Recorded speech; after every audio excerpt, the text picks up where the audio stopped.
Hey guys, and welcome back to the channel. Today we are here with Infernity Fiendsmith with the new Mutiny in the Sky engine deck profile. So Infernity Fiendsmith post Duelist Advance. I recently uploaded one card combo that I was cooking with the new Mutiny in the Sky cards. The engine is insane for Infernity. I've been testing them so much and they are really nice. They add a new layer of protection and extension to the deck, which is super nice. So expect many more post-duelist advanced deck profiles soon. Also want to do test hands as soon as possible and in real life gameplay. In real life gameplay will probably come around Thursday. With this deck, and then more variants to come, of course, post-duelist advance. But yeah, let me know in the comments down below what you all would like to see, of course. First, shoutouts to the Infernity Discord, of course. Love all my homies there and everyone. Thank you all so much for the support I've been getting. Really means a lot. So yeah, big shoutouts to Avenger, a good friend of mine, which I've mostly cooked up the deck with. And combos, etc. So shoutouts to you, my guy. Yeah, it's an amazing new engine. I'm really excited. It's so sick. Yeah, it's just so sick. So let's get into the deck profile. Thank you already so much for watching. Infernity best deck, Infernity for life. Hell yeah. So let's start with the main deck, of course. Bring this a bit away. First off, we're starting with the best cards in the deck, of course, being double Infernity Archfiend.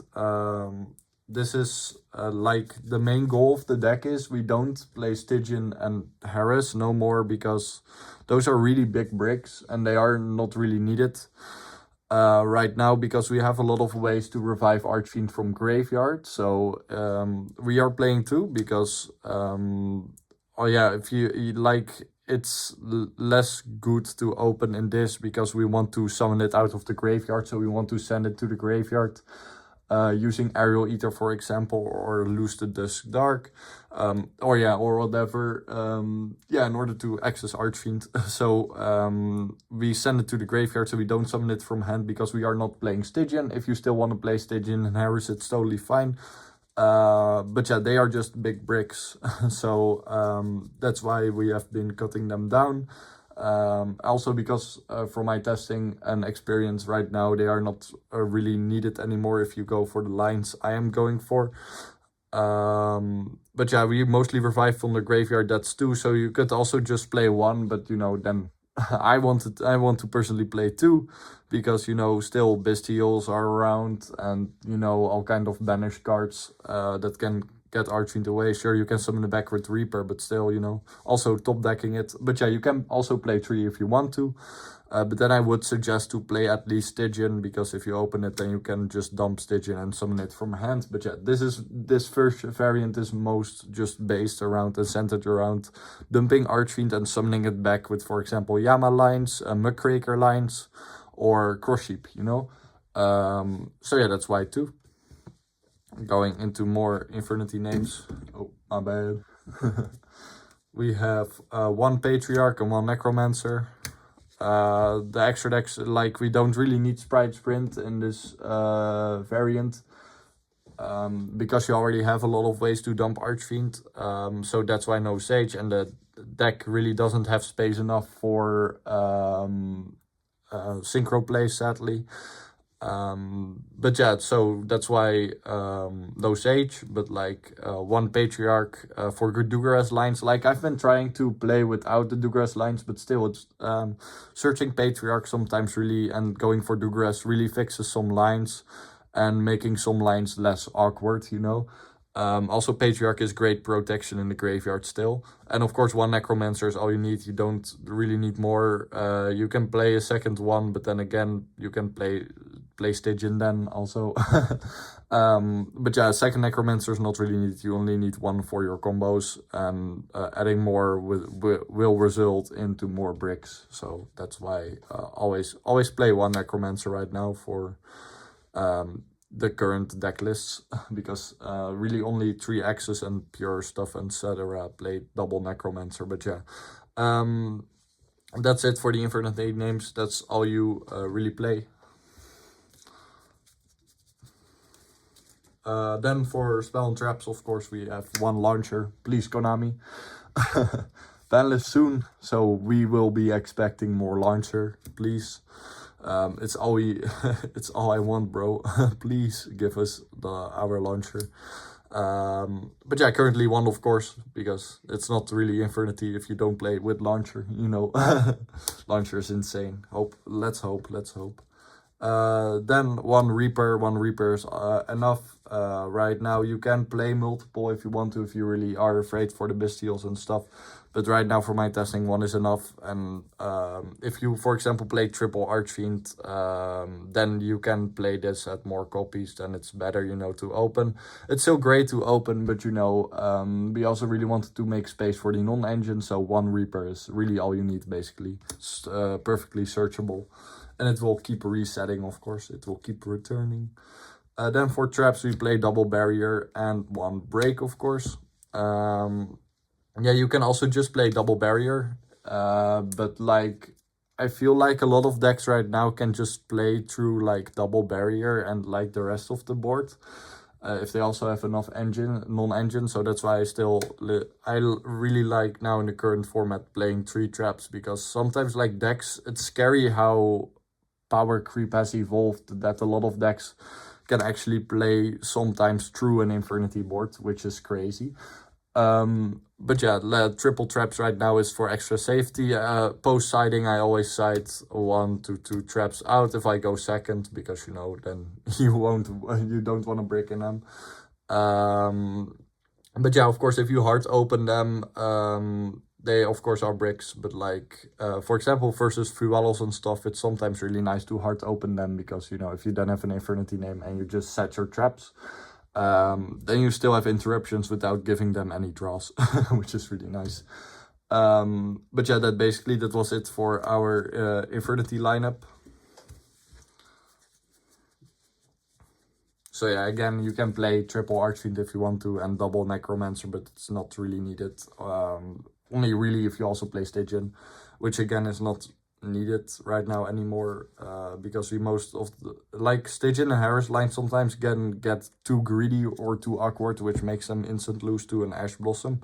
So that's basically why we are really going for dumping Archfiend right now and just reviving it back and, you know, start looping. We are playing triple tour guide, an Infernity card by heart for sure. It would be sick to see like a tour guide retrain in the form of Infernity as support, you know.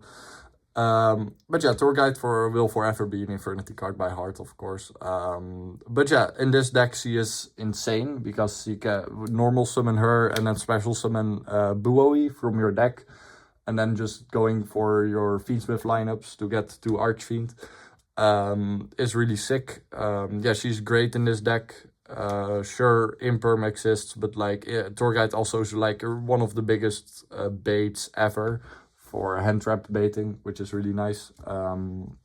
Yeah, Tour Guide is really insane. She is the starter of this deck, of this variant, because of her insane synergy with the new Mutiny in the Sky cards. Player at 3 for sure.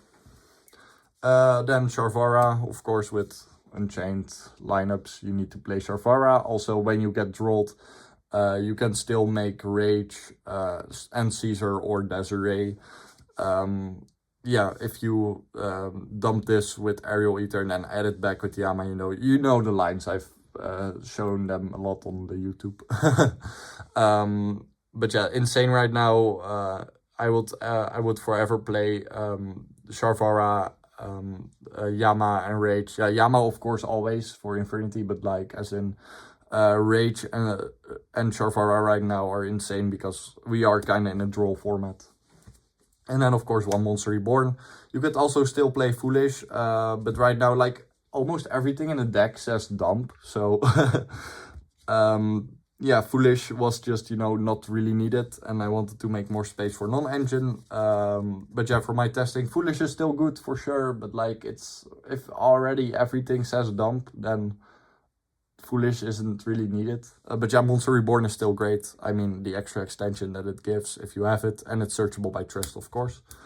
Then for the Mutiny Sky engine, we play triple Buoy. I hope I say it correct. I don't know how it's pronounced. But yeah, this card is insane. Even if you open this double, you still have full combo, because then you normal this effect, special summon, and then just link away for Fiendsmith lines to get to Archfiend. And then search Mutiny in the Sky, of course. So yeah, it's insane. It's also insane extension, because it can just negate any Fiend on your board to special summon it. Also, everything in the leftmost and rightmost cannot be destroyed by card effects, which sometimes opponents forget that these cards do that, which is really funny. But yeah, in the end, they were probably made for BA, but these cards are insane for Infernity. It's crazy. Yeah, I really love this engine. And also then one Mutiny, you can play a second, but you know, it's perfectly searchable. And also it can re-add itself back from the graveyard if you send a Fiend from your hand or field to the graveyard, which sometimes can really help. For example, like if you open multiples, for example, like Torguide, you can just dump the other one at this back. This card is great. But yeah, don't play more because it's totally searchable by Buoy. And like they then have to negate this, or they have to negate sequence. But yeah, you're getting to Aerial Ether other ways, because either if sequence get imperm, then you save this till last possible way possible. Activate this and still make Aerial Ether by shuffling mons from your graveyard back into your deck.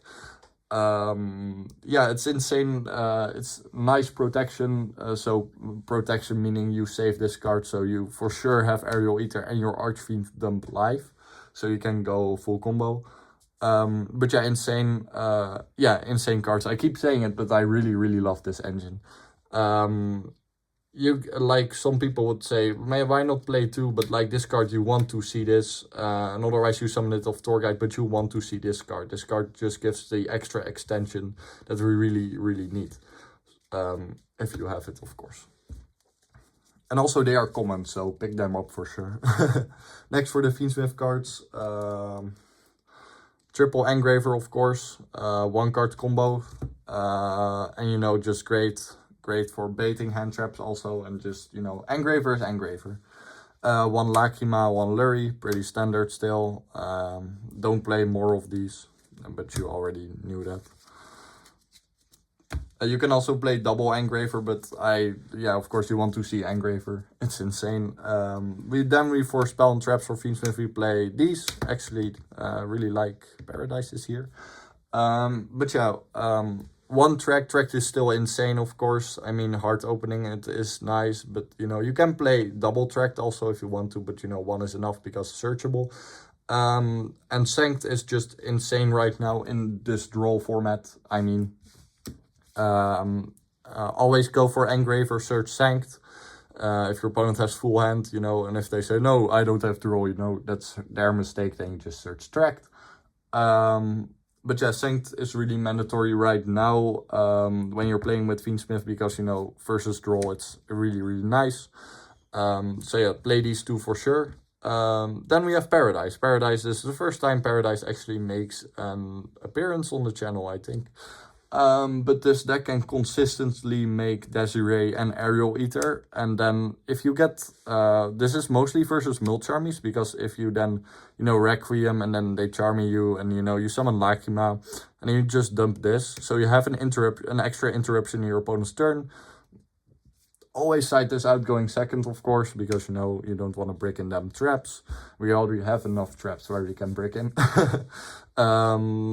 But yeah, this card is pretty nice. I've been testing it a lot and I really love it. For sure versus Charmy, so you still have the extra interruption in the opponent's turn. I mean, Desiree sent one monster from sent one card from your opponent to the graveyard is still nice in the opponent's turn. And then you can keep recycling Desiree, of course, with Engraver and your sequence plays and stuff, or the Mutiny in the Sky cards to fusion summon. Yeah, it's pretty great for the resource you're getting from it. Next up for non-engine, we really have a lot of non-engine, because a lot of non-engine is really needed right now, and I'm currently really loving it right now. Like this, what we have first is triple Salesban. Salesban is GOAT, like literally MVP. Play this in every Infernity variant.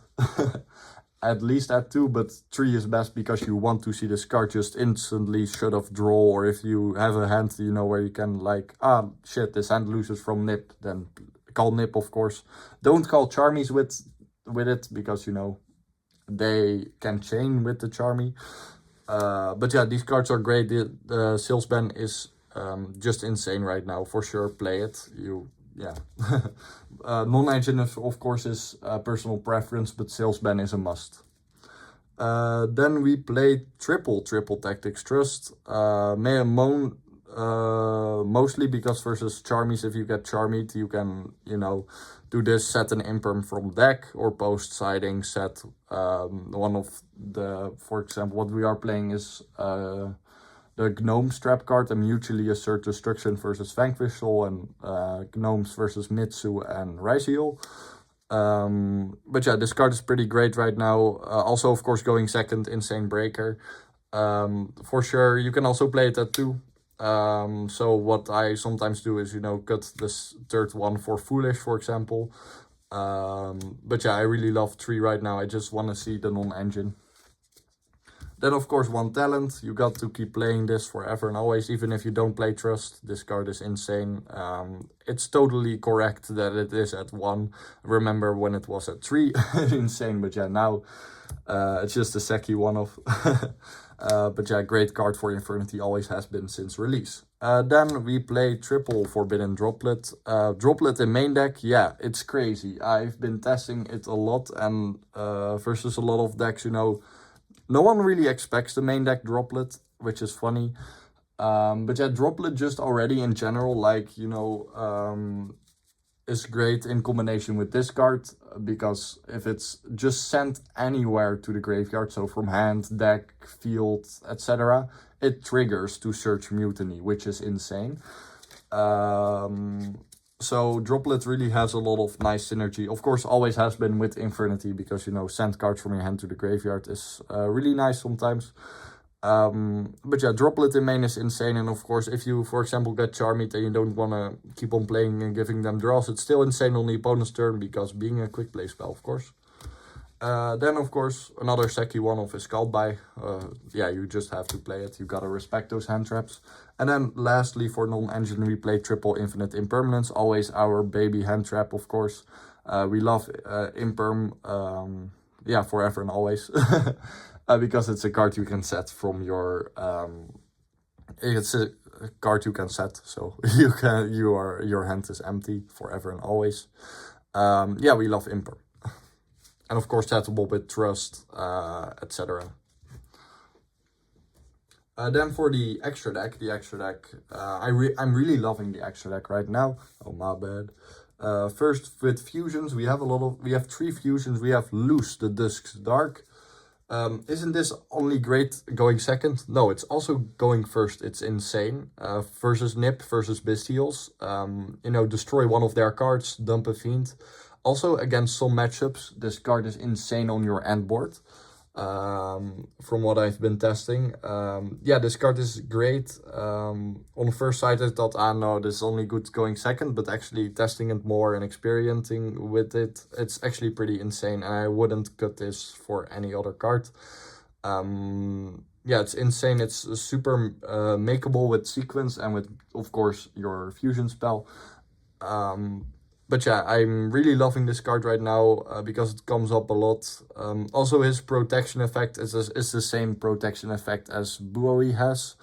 But yeah, then in the form of a really big monster that will keep being on your field. But yeah, it's extension and it's great going second. And also just versus Nibiru and Bestial, it's pretty nice. And against certain decks, it's a great import piece.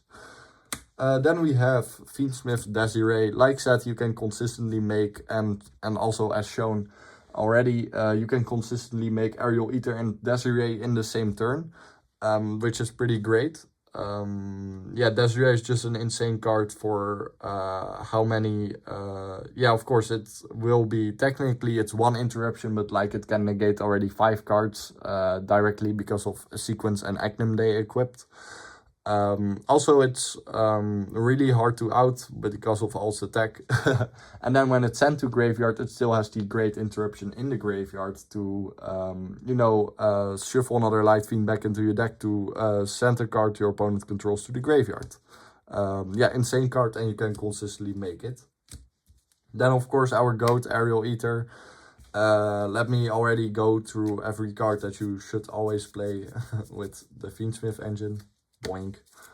Yeah, this. You have always seen them in every deck profile when there's Fiendsmith in it. Yeah, basically that. You can also like really like with the one card combo you can end Desiree, but with certain combos that I will showcase in test end, you can end on both on the field, which is insane.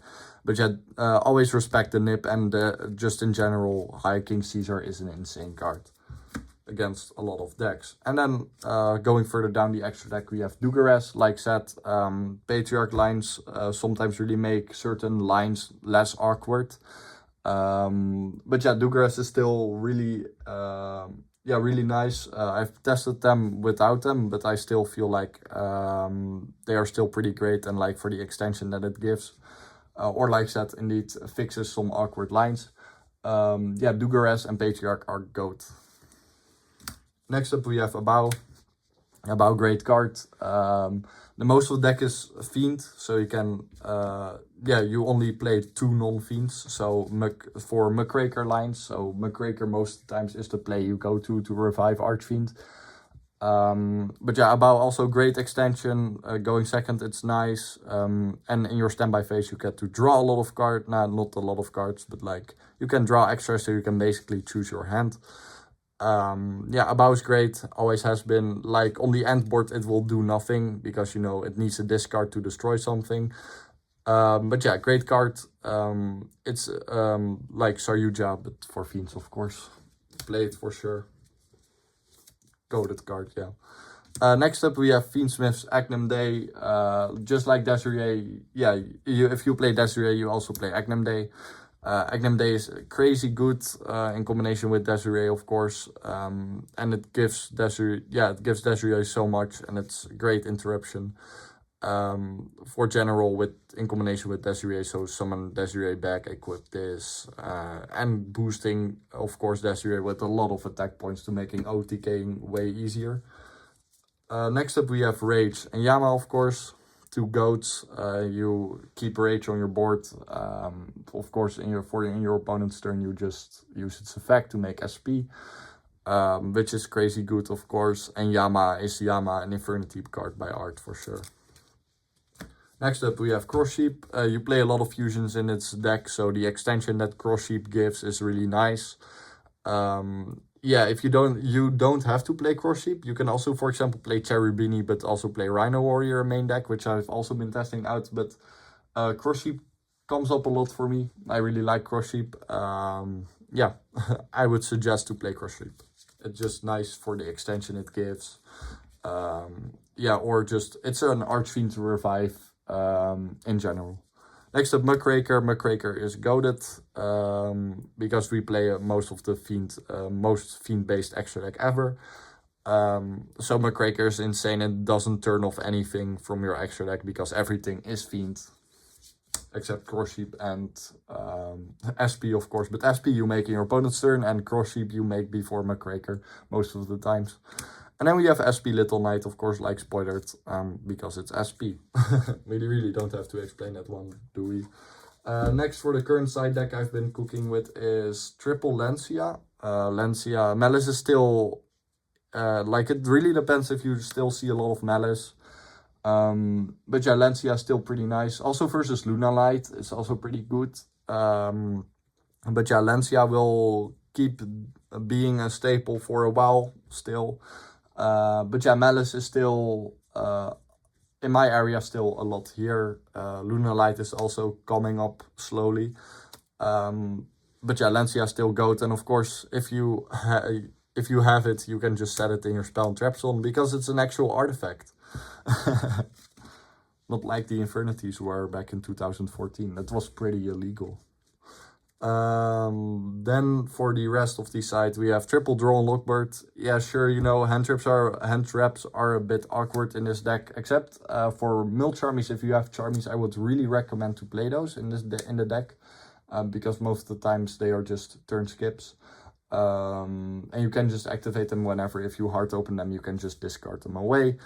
So yeah, really, I don't have charmies personally because I'm a bit broke, so no, I don't have charmies yet. But yeah, but draw and Lockbird, like, draw really stops almost every deck right now. Like, this is almost like pretty much, yeah, a main staple right now, which I hate. I mean, Infernity always hated this card. And I personally, this is my most hated card, of course, but like right now in the format, you really need to play it, even though it can get awkward sometimes, but still, you know, yeah, draw's really the only, draw's really the only hand trap we cannot really get out of hand if you open multiples.